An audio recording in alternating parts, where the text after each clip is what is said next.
Las historias que estás a punto de ver implican varios casos en los que los policías obtuvieron sentencias en los tribunales que básicamente les costaron la vida.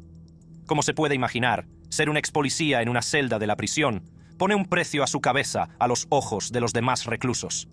Por eso, al igual que a los famosos, que son personas de interés, a los policías se les suele colocar en pabellones o en centros penitenciarios completamente distintos donde estarán a salvo. Así que cuando estos policías, algunos de los cuales eran corruptos o delincuentes sexuales, fueron colocados en prisiones normales, fue como llevar corderos al matadero. Algunos incluso pueden decir, ya estaban asesinados en el tribunal. Vamos a ver qué opinas. Se lo merecían. Theodore Dyer. Theodore Dyer parecía llevar una vida aparentemente normal, integrándose perfectamente en la comunidad como un individuo bien adaptado. Precisamente por eso, sus atroces actos sorprendieron a Mary, una de sus víctimas. Más tarde, expresó su asombro. Nunca tuve motivos para preocuparme por él. Cuando Mary y su hija, de 9 años, se mudaron al apartamento de Grand Haven, que estaba al lado de Ted Dyer, en abril de 2012, también pensaron inicialmente que tenían un vecino bastante normal. Hablaban a diario, y para su sorpresa, Ted le tenía cariño a su hija. Sin embargo, lo que ella no sabía es que ese cariño era perverso. Según Mary, que no es el verdadero nombre de la madre de la víctima, Dyer y su novia nunca tuvieron hijos, así que adoptaron a los hijos de ella. Así que aproximadamente un año después de que se mudaran, en junio de 2013, la hija de Mary estaba en el apartamento de Ted, y era tarde. Mary sintió que era hora de que su hija volviera a casa. Esta vez, tuvo la corazonada de no llamar a la puerta antes de entrar. Mary dijo, «Era solo algo en mi cabeza. Solo entra».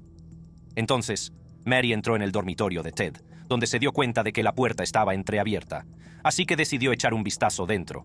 Al mirar dentro del dormitorio, vio sin filtro a Ted agrediendo sexualmente a su pequeña. Inmediatamente abrió la puerta de par en par, cogió a su hija y corrió a su apartamento. Mientras estaba en su apartamento, lo primero que le preguntó a su hija fue si lo que había visto era lo que él le estaba haciendo a ella. Para su horror, la hija afirmó la situación. Inmediatamente, Mary llamó a la policía. Dyer nunca fue arrestado inmediatamente, pero finalmente fue condenado por un cargo de conducta sexual criminal en primer grado. La policía descubrió que Ted trabajaba para la policía del aeropuerto del condado de Muskegon y que había agredido a la hija de Mary al menos 3 veces, aunque ella nunca se lo había contado a su madre. Sin embargo, también la naturaleza puede ser irónica. A los 10 meses de estar en la cárcel, Ted acabaría muerto. Mientras Ted estaba en la cárcel, fue emparejado en la misma celda con Steven Sandison a menos de un año de su cadena perpetua. Juez, ¿cómo desea declararse al segundo cargo de asesinato en segundo grado? ¿Culpable? Sí, señor, según Steven Sandison, que tenía 51 años, el asesinato fue motivado por el hecho de que era un pederasta.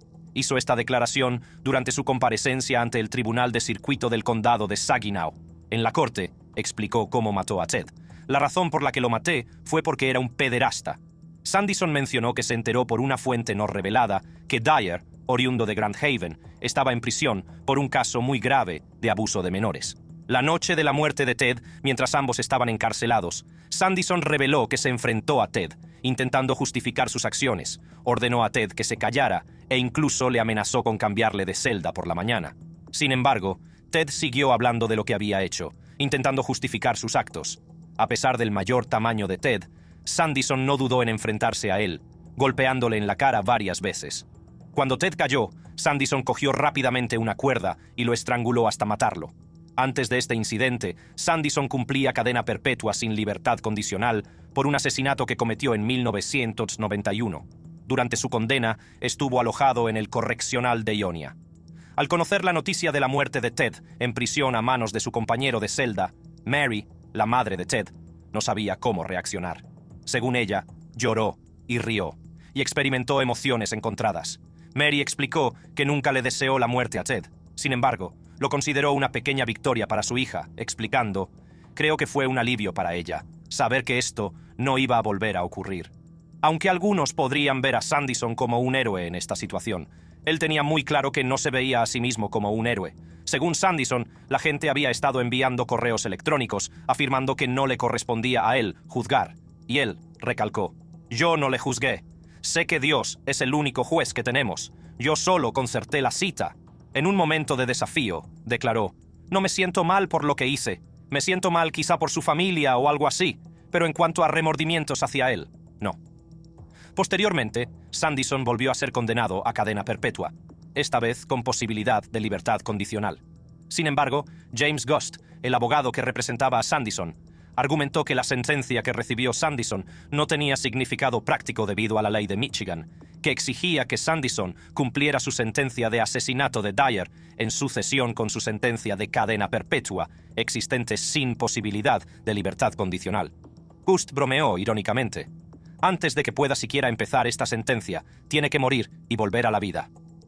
Gerard John Schaefer. A Schaefer le gustaba fingir que era, entre comillas, el mayor asesino en serie de mujeres de este siglo. Si le gustan los crímenes reales, es probable que haya oído el nombre de Gerard Schaefer, conocido por varios alias siniestros, como el carnicero de Blind Creek, el ahorcado, o, muy apropiado para este episodio, el policía asesino. Schaefer es sospechoso de ser el responsable de los asesinatos de hasta 26 mujeres. El fiscal Robert Stone se refirió a él como la persona más desviada sexualmente que había procesado nunca, y, afortunadamente, pronto encontraría su propia perdición tras su condena. Nacido el 26 de marzo de 1946 en Neenah, Wisconsin, Gerard fue el primero de los 3 hijos de la familia Schaefer. Sus padres eran Gerard John Schaefer Sr., un viajante de comercio, y una dedicada ama de casa. Los primeros años de Gerard estuvieron marcados por la confusión. Describe su educación como problemática y turbulenta. Las constantes mudanzas, la lucha de su padre contra el alcoholismo y la dureza con la que trataba a su mujer y a sus hijos contribuyeron a este ambiente tumultuoso. A pesar de las frecuentes ausencias de su padre por motivos de trabajo, su relación era tensa. Gerard se sentía eclipsado por el comportamiento despectivo de su padre y lo que él percibía como favoritismo hacia su hermana y su hermano. Por otro lado, Gerard compartía un fuerte vínculo con su madre, protectora y cariñosa. De adolescente, Schaefer empezó a desarrollar fantasías eróticas que implicaban hacer daño a mujeres que consideraba despreciables. Schaefer clasificaba a las personas en 2 categorías: vírgenes y putas. Para él, cualquier mujer que viera con defectos era considerada una puta y debía ser tratada con severidad. Toda su vida vivió con un único motivo: explotar y abusar de las mujeres. Desde muy joven, las señales estaban ahí. Tenía un diario en el que revivía sus crímenes, un diario que él consideraba ficción y que se utilizó como prueba circunstancial en su sentencia. También guardaba recuerdos de los crímenes que cometía. Estos recuerdos eran en su mayoría pertenencias de las víctimas, que también se utilizaron contra él en los tribunales. En enero de 1971, 7 meses antes de que Schaefer emprendiera su carrera como agente de policía, tuvo un paso por el departamento de policía de Wilton Manors, que fue relativamente corto, de solo 6 meses. Sin embargo, el 23 de junio de 1972 consiguió un puesto de ayudante del sheriff del condado de Martin. La tarde del 21 de julio de 1972, Schaefer se encontró con 2 adolescentes que hacían autostop: Nancy Ellen Trotter, de 18 años, y Paula Sue Wells, de 17, mientras estaba de servicio. Llevó a la pareja a su destino previsto, aunque advirtió a las chicas de los peligros de hacer autostop. Al enterarse de que ninguna de las chicas era natural de Florida y de que las 2 tenían intención de viajar a Jensen Beach al día siguiente, Schaefer les propuso llevarlas en coche hasta allí. Las chicas aceptaron su oferta y acordaron reunirse con él en un kiosco de música de East Ocean Boulevard a las 9:15 a.m. A la mañana siguiente, Schaefer llegó al kiosco de música a la hora acordada. En esta ocasión, no llevaba uniforme y conducía su propio vehículo, aunque convenció a Trotter y Wells de que seguía de servicio. Poco después de que las chicas subieran al vehículo, Schaefer se desvió de la ruta prevista. A continuación, aleccionó brevemente a las chicas contra el autostop y los peligros de ser vendidas como esclavas blancas, antes de detener el vehículo cerca de un cobertizo ruinoso en lo profundo de un bosque remoto. Allí las esposó y amordazó. Luego llevó a una de las niñas a un ciprés de gran tamaño cerca del río Indian. Le sujetó las piernas al tronco, justo por debajo de las rodillas, y le puso un lazo alrededor del cuello. Ató el lazo a una rama de manera que la obligó a pararse sobre las raíces expuestas para aliviar la presión. Schaefer siguió un procedimiento similar con la otra víctima. En ese momento, Schaefer recibió un mensaje de radio urgente en el que se le ordenaba presentarse inmediatamente en comisaría. dejó a las dos chicas atadas y encaramadas a sus improvisadas plataformas, prometiendo que volvería pronto. Exclamó a una de sus cautivas: «¡Tengo que irme!». Schaefer afirmó que tenía que reunirse con la persona a la que pretendía vendérselas. Aproximadamente 2 horas más tarde, cuando Schaefer regresó al bosque, descubrió que ambas chicas habían conseguido liberarse. Se apresuró a volver a casa para ponerse en contacto con su comisaría, donde informó al sheriff de que había decidido dar una lección a 2 chicas sobre los peligros de hacer autostop, pero que había ido demasiado lejos en el proceso. Esto condujo a su inmediata detención y condena a 1 año de cárcel, ya que el caso contra él era solo por secuestro.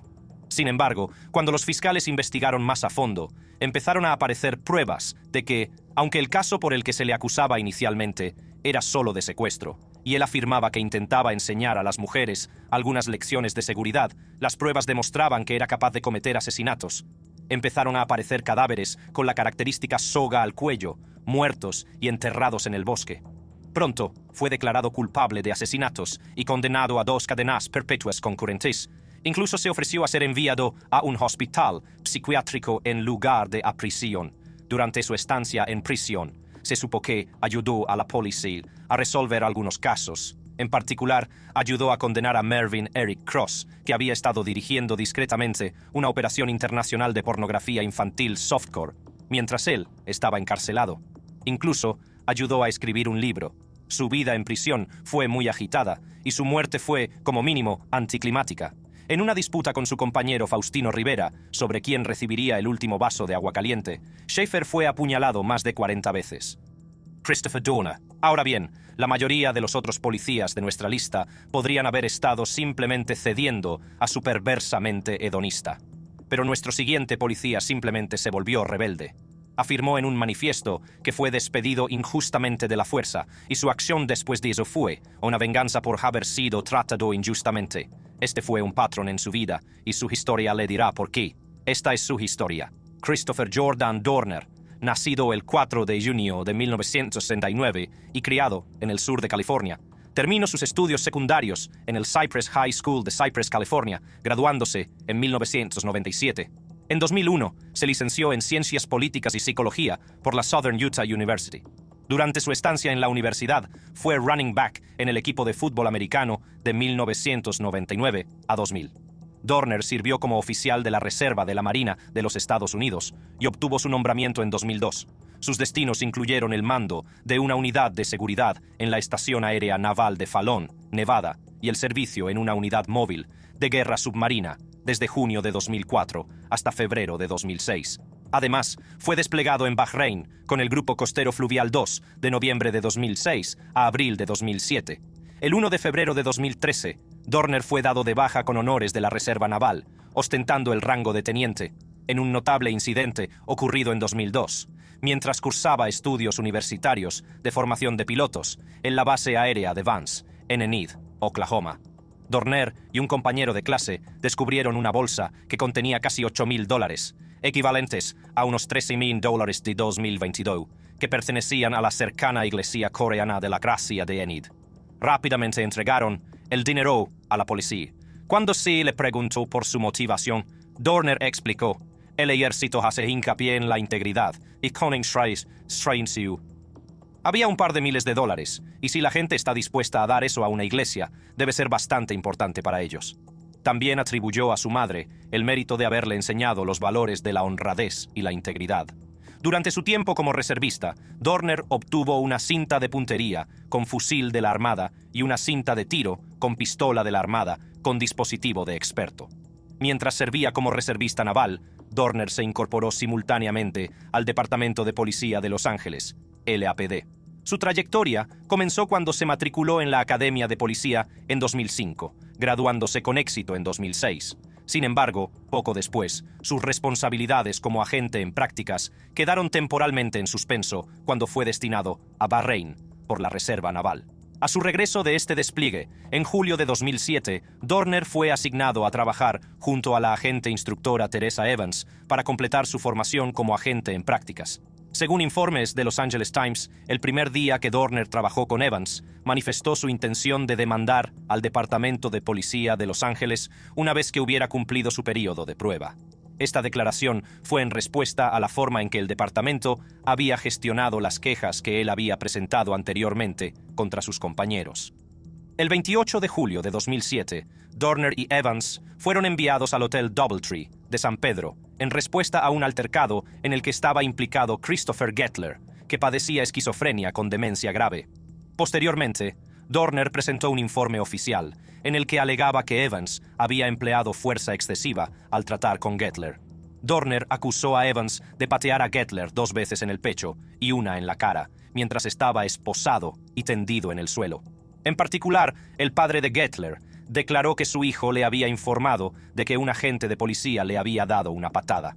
Dorner presentó esta denuncia al día siguiente de conocerse que la evaluación de Evans había criticado su propia actuación y sugerido que necesitaba mejorar.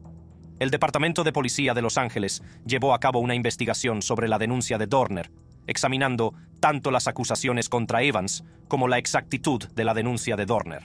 Esta investigación fue supervisada por una junta de revisión interna formada por 3 miembros, 2 capitanes del LAPD y un abogado penalista. A lo largo de los 7 meses que duró la investigación, Evans fue reasignada a tareas de oficina y se le prohibió obtener ingresos fuera de su puesto en el LAPD. Durante la vista, Dorner estuvo representado por el ex capitán Randall Kwan. Tras la investigación y la vista, Dorner fue despedido por la policía de Los Ángeles por hacer declaraciones falsas en sus informes. Según el abogado de Dorner, fue tratado injustamente y convertido en chivo expiatorio. El alboroto mortal de Dorner comenzó con la entrega de un paquete en el que exponía sus quejas, que fue enviado a Anderson Cooper y llegó a la CNN el 1 de febrero de 2013. Tras los primeros asesinatos, las amenazas contenidas en su manifiesto llevaron a las fuerzas del orden a iniciar una amplia persecución que se extendió por California, Nevada e incluso México. Se aplicaron medidas de protección a más de 40 personas consideradas objetivos potenciales de Dorner y se desplegó un número considerable de agentes de policía para patrullar las carreteras de todo el sur de California. En un intento por mejorar su seguridad, la policía de Los Ángeles también retiró a los patrulleros del servicio de motocicletas. Entonces, atacó con el asesinato de la hija de Quans y su prometido.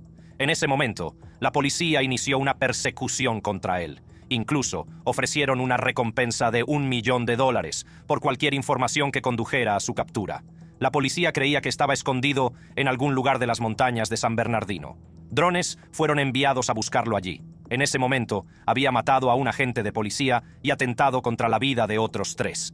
Entonces pudieron seguirle la pista hasta una zona rural montañosa. La policía rodeó la cabaña donde se había refugiado y disparó botes pirotécnicos de gas lacrimógeno, también conocidos como quemadores, para obligarle a salir. Dorner se mostró desafiante. Se pegó un tiro en el fuego humeante. Su cuerpo fue recuperado horas después, cuando el fuego ya se había disipado. Esta historia fue realmente trágica, sobre todo sabiendo que las cosas podrían haberse manejado mejor. Cabo Bruno. En el caso de Florisvaldo de Oliveira, vemos a alguien que mató sin sentido a otros, por las razones más endebles. También conocido como Cabo Bruno, fue un antiguo oficial de la policía militar del estado brasileño de São Paulo, que adquirió notoriedad como justiciero y asesino en serie. Fue acusado de cometer más de 50 asesinatos en las afueras de São Paulo durante la década de 1980. Inicialmente confesó estos asesinatos, pero posteriormente se retractó durante su declaración. Florisvaldo de Oliveira, originario de Uchoa, en el estado de São Paulo, adquirió el apodo de Cabo Bruno durante su infancia en Catanduva. Este apodo surgió como una burla yuguetona de sus amigos, que lo comparaban con un alcohólico local llamado Bruno. E incluso su madre empezó a dirigirse a él por este nombre. Cabo Bruno era famoso por su papel de justiciero, una figura que llevaba a cabo asesinatos basados en su percepción de la justicia, a menudo en zonas de la periferia de São Paulo. Aunque algunos afirmaban que asesinaba porque odiaba a los marginales, había indicios de que algunas ejecuciones podrían haber estado motivadas por la apariencia de las víctimas. Llevaba a cabo sus actividades principalmente durante su tiempo libre, operando en el distrito de Jabaquara, donde algunos residentes afirmaban que había mucha inseguridad durante su época. Se rumoreaba que los comerciantes locales eran sus principales objetivos, aunque él negaba tales acusaciones. José Aparecido. Benedito fue el único superviviente de los asesinatos de Cabo Bruno. fingió su muerte tras recibir un disparo y consiguió escapar. El periodista Caco Barcelos desempeñó un papel importante en la divulgación pública de Cabo Bruno, ya que cubrió el encarcelamiento final del criminal para el Jornal Nacional. La mayoría de los tiroteos de los que se le acusaba ocurrieron en 1982, y el descubrimiento de numerosos cadáveres acribillados a balazos en la región ese año causó un pánico generalizado. Cabo Bruno fue detenido inicialmente el 22 de septiembre de 1983 por orden judicial, tras ser acusado de estar implicado en más de 20 asesinatos, y varios testigos lo reconocieron. Sin embargo, solo admitió uno de estos asesinatos, ocurrido el 6 de febrero de 1982 en la favela Jardim Selma. En este caso, fue denunciado por un amigo de la víctima que sobrevivió al ataque. Muchos años después, reconoció su participación en una veintena de asesinatos. Según su segunda esposa, otras personas le atribuyeron falsamente los asesinatos. Había gente que cometía asesinatos y decía ser Cabo Bruno. Ella explicó que él aceptó esto porque creía que no afectaría significativamente a su situación. Durante este periodo, la Policía Militar de São Paulo estimó que Cabo Bruno y un mínimo de 12 policías, entre ellos 2 oficiales de alto rango, eran responsables de múltiples ejecuciones en la zona sur de la ciudad. Los informes policiales indicaban que muchas de estas ejecuciones se basaban únicamente en el aspecto de la víctima, incluido un caso en el que un joven fue asesinado debido a una pequeña cruz tatuada en la muñeca. Según el razonamiento religioso de Cabo Bruno, cualquier tatuaje indicaba que se trataba de un delincuente. Al principio, la banda parecía estar protegida por oficiales de alto rango, pero a medida que se acumulaban las pruebas y las pistas, toda la operación se desentrañó. Tras 12 juicios, en uno de los cuales otros policías testificaron en su contra, pero las pruebas eran contundentes, Cabo Bruno fue condenado a 113 años de prisión. A pesar de intentar huir 3 veces, la última el 30 de mayo de 1991, finalmente fue encarcelado en la penitenciaría José Augusto César Salgado de Tremembé. Durante este tiempo, afirmó haberse convertido al cristianismo evangélico y expresó su preferencia porque no se dirigieran a él como Bruno. En julio de 2008, trabajando como pastor en la capilla ecuménica de la prisión, se casó con un ama de casa que trabajaba allí como voluntaria. En su papel de pastor, Cabo Bruno ganó adeptos, entre ellos Lindenberg Alves, el famoso asesino. En 2009, tras haber cumplido una 6ª parte de su condena, Cabo Bruno solicitó la conversión a un régimen semiabierto. El Ministerio Público del Estado solicitó una evaluación psicosocial criminológica integral, realizada en 2 etapas, y que arrojó dictámenes favorables en cuanto a la progresión de su pena, que posteriormente fue aprobada el 19 de agosto. A pesar de transitar a un régimen semiabierto, ese año se le negó el beneficio de salida temporal, que solo podría tener a partir de 2017 debido a su historial de intentos de fuga. Sin embargo, el 22 de agosto de 2012, el Tribunal de Taubaté le concedió la libertad tras 27 años de encarcelamiento. La decisión del fiscal se basó en una ley que permite la excarcelación definitiva de presos con un comportamiento ejemplar y más de 2 décadas de encarcelamiento.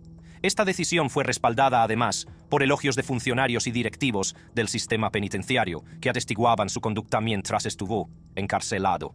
Cabo Bruno plastificó su permiso de salida original y siempre llevaba una copia, junto con una lista de 10 sueños que deseaba cumplir antes de morir. Comentaba con humor: «En mi huida siempre me paraban». Se quejaba, bromeando: «Ahora que tengo la licencia, nadie me detendrá». Poco más de un mes después de su liberación, el 26 de septiembre de 2012, en torno a las 23:30 horas, Cabo Bruno recibió entre 18 y 20 disparos mortales en el barrio de Quadra Coberta, en Pindamonhangaba. Regresaba de un servicio religioso en el municipio de Aparecida, cuando 2 hombres lo atacaron. Afortunadamente, los familiares que le acompañaban resultaron ilesos.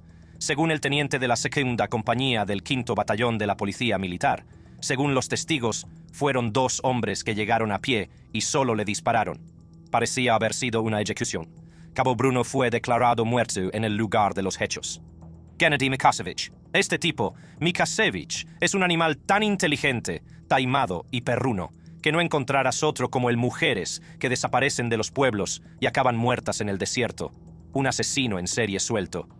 El crimen de Mikasevich era tan prolífico que tardarían toda una vida en atraparlo. Fue personalmente responsable de la muerte de 36, algunos incluso dicen que 52 mujeres, entre 1971 y 1985, en Vitebsk-Polotsk y las zonas rurales de los alrededores de la RSS de Bielorrusia. Todo lo que tenía la policía era una soga en el cuello.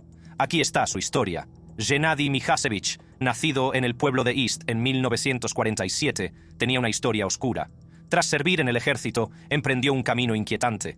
Su descenso a la violencia comenzó en mayo de 1971, desencadenado por la angustia de descubrir que su novia se había casado con otro, mientras él estaba fuera. La fatídica noche del 14 de mayo de 1971, mientras viajaba de Vitebsk a Polotsk y perdía el último autobús a casa de sus padres, se vio abrumado por la desesperación. Contemplando el suicidio, preparó una soga para acabar con su vida. Sin embargo, el destino dio un giro inesperado cuando se encontró con una joven en la solitaria carretera. Lleno de rabia y angustia, tomó la horrible decisión de quitarle la vida. Este espantoso patrón continuó en octubre de 1971, cuando cometió otro asesinato, seguido del estrangulamiento de otras 2 mujeres en 1972, cerca de Vitebsk. A pesar de esta siniestra serie de crímenes, Mikhasevich consiguió graduarse en una escuela técnica de Vitebsk en 1973 y regresó a Ist, donde empezó a trabajar en una granja estatal. En 1976 se casó y aparentemente intentó llevar una vida normal, ocultando los oscuros secretos de su pasado. Sin embargo, sin que los que le rodeaban lo supieran, la oleada de asesinatos persistió. Muchos de los atroces actos de Gennady Mikhasevich estaban motivados por su intención de cometer agresiones sexuales. Su modus operandi consistía en estrangular o asfixiar a sus víctimas. Al principio, atacaba a personas que se encontraban en lugares aislados. Sin embargo, con el paso del tiempo, adoptó un enfoque más siniestro, atrayendo a las víctimas a su propio coche rojo Zaporozhets o a vehículos de su lugar de trabajo. No llevaba armas convencionales, sino que utilizaba métodos improvisados, como una cuerda hecha de centeno. Además de quitar vidas, robaba a sus víctimas dinero y objetos de valor, y en ocasiones regalaba algunas de estas posesiones robadas a su confiada esposa.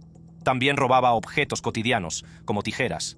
A pesar de su apariencia externa de devoto padre de familia, no bebedor y trabajador responsable con 2 hijos, Mikhasevich albergaba una oscura y siniestra doble vida. Incluso era miembro del Partido Comunista y ejercía como funcionario local del partido, además de formar parte de la Družina Popular Voluntaria, que era una especie de policía civil. El gran avance en la investigación se produjo en la década de 1980, cuando el decidido investigador Nikolai Ignatovich creyó firmemente que la serie de asesinatos de mujeres cerca de las autopistas de la región no eran incidentes aislados, como se pensaba anteriormente, sino obra de un único asesino en serie. Las sospechas recayeron también sobre el uso de un Zaporozhets rojo por parte del autor.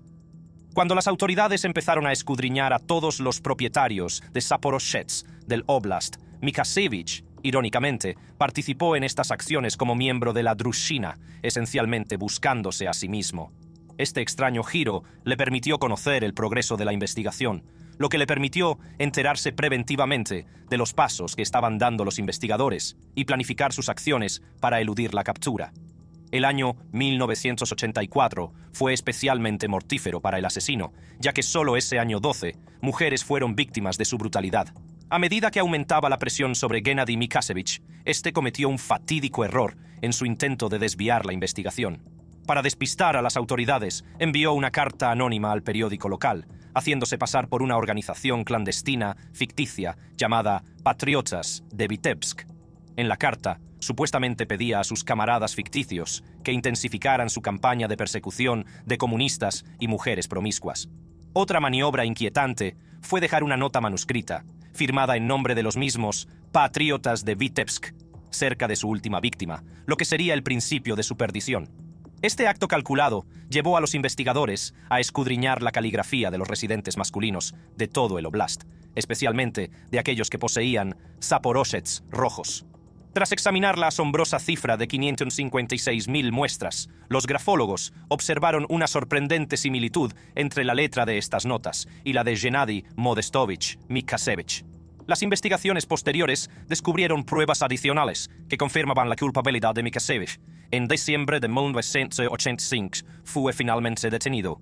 Las evaluaciones psiquiátricas le consideraron cuerdo, pero le diagnosticaron psicopatía.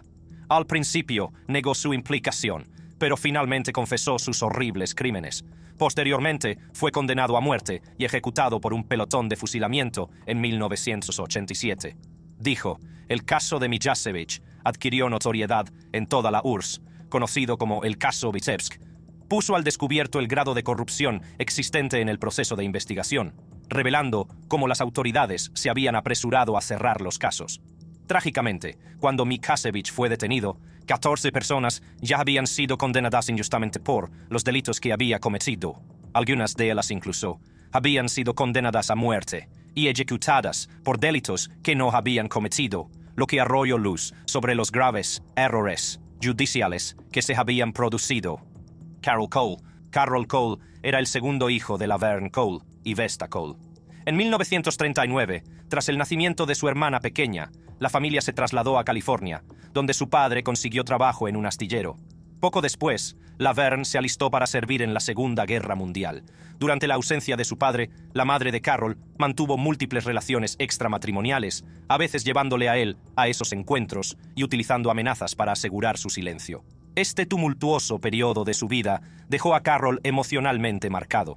Para colmo, Vesta le maltrataba emocionalmente y le obligaba a vestirse con ropa de chica. Sus años escolares se vieron empañados por las despiadadas burlas de sus compañeros debido a su nombre de chica, lo que afectó a su rendimiento escolar, ya que solo pudo obtener suspensos y aprobados, a pesar de que su test de inteligencia indicaba que era un genio con más de 150 puntos.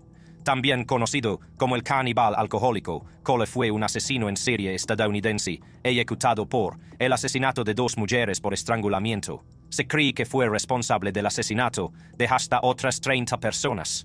Aunque no era policía, su padre luchó en la Segunda Guerra Mundial y él se alistó en el ejército al acabar el instituto, pero fue licenciado por mala conducta porque robó pistolas. A la tierna edad de 8 años, Carol Cole llevó a cabo un horrible acto de venganza contra uno de sus compañeros de clase, un niño llamado Dwayne, que también tenía 8 años. La venganza de Carol consistió en ahogar a Dwayne en un lago de Richmond, California. Sorprendentemente, las autoridades clasificaron inicialmente la muerte como un accidente, ignorando la implicación de Carol, hasta que éste reveló la verdad muchos años después en una autobiografía escrita durante su estancia en prisión. Durante una entrevista de prensa, reveló escalofriantemente: estaba preparado, me había comprometido mentalmente a vengarme de mi madre, y las cosas fueron creciendo y creciendo hasta convertirse en una obsesión. Durante su adolescencia, la vida de Carol entró en una espiral descendente al participar en numerosos delitos menores, lo que le valió múltiples detenciones por delitos como embriaguez y robos menores. En 1960, se puso en contacto con la policía de Richmond, California, donde residía, confesando las atormentadoras y violentas fantasías que le consumían, en particular las que implicaban el estrangulamiento de mujeres. Durante los 3 años siguientes, Carol Cole estuvo ingresado en varios hospitales psiquiátricos. En el último de ellos, se le diagnosticó un trastorno antisocial de la personalidad y se le declaró no apto para el alta. Sin embargo, fue puesto en libertad en abril de 1963. Tras su puesta en libertad, Cole se trasladó a Dallas, Texas, donde residía su hermano Richard. Allí se casó con Billie Whitworth, una bailarina de striptease alcohólica. Sin embargo, esta unión no alteró la percepción profundamente perturbada que Cole tenía de las mujeres. Tras solo 2 años, su matrimonio terminó abruptamente cuando Cole se convenció a sí mismo de que Whitworth estaba liada con otros hombres y posteriormente prendió fuego a un motel. Más tarde, fue encarcelado por incendio provocado.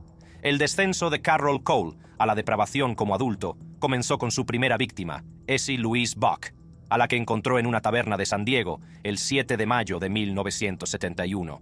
Tras atraerla hasta su coche, la estranguló sin piedad hasta matarla y después condujo con su cuerpo sin vida, oculto en el maletero, antes de deshacerse de él. Sorprendentemente, apenas 2 semanas después, mató a una mujer no identificada y la ocultó en una zona boscosa. Cole justificó estos actos alegando que estas mujeres le recordaban a su infiel madre. En julio de 1973, Cole contrajo un tumultuoso matrimonio con Diana Faye Younglove Paschal, una camarera que también luchaba contra el alcoholismo. Su relación estaba plagada de frecuentes discusiones y altercados físicos. Durante estos tiempos turbulentos, Cole se embarcaba en juergas asesinas mientras estaba lejos de casa, incluido un caso en el que presuntamente practicó el canibalismo en cierta medida. Al dejar atrás San Diego, Cole reanudó su estilo de vida nómada, en el que también se dedicaba a actividades sexuales y asesinatos. De regreso a Dallas tras el asesinato de Las Vegas, Cole se cobró la vida de otras 3 mujeres en noviembre de 1980. Apareció como sospechoso en el segundo de estos asesinatos y fue encontrado en la escena del tercero. Posteriormente, fue detenido y mantenido en prisión preventiva. Al principio, la policía llegó a la conclusión de que la víctima había muerto probablemente por causas naturales, y Cole estuvo a punto de ser descartado como sospechoso. Sin embargo, fue en ese momento cuando confesó no solo este asesinato en particular, sino también todos los demás. Cole admitió de forma escalofriante haber asesinado a un mínimo de 14 mujeres durante los 9 años anteriores, aunque admitió que podría haber habido más víctimas, ya que sus recuerdos eran confusos, a menudo empañados por el alcohol en el momento de cometer sus atroces crímenes. El 9 de abril de 1981, Carol Cole fue declarado culpable de 3 de los asesinatos que había cometido en Texas.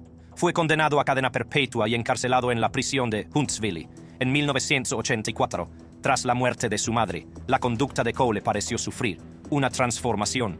Sorprendentemente, decidió enfrentarse a otros cargos de asesinato presentados contra él en Nevada, a pesar de que hacerlo podría acarrearle la pena de muerte.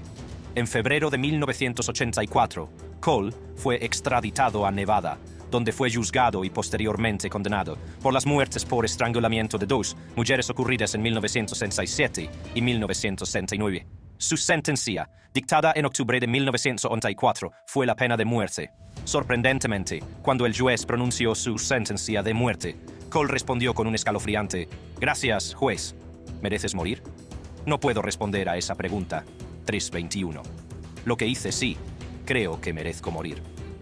La última entrevista de Cole demostró que estaba preparado para morir y que conocía la gravedad de sus delitos. Esperamos que te haya gustado este vídeo. Para ver más vídeos como este, haz clic en las tarjetas de tu pantalla.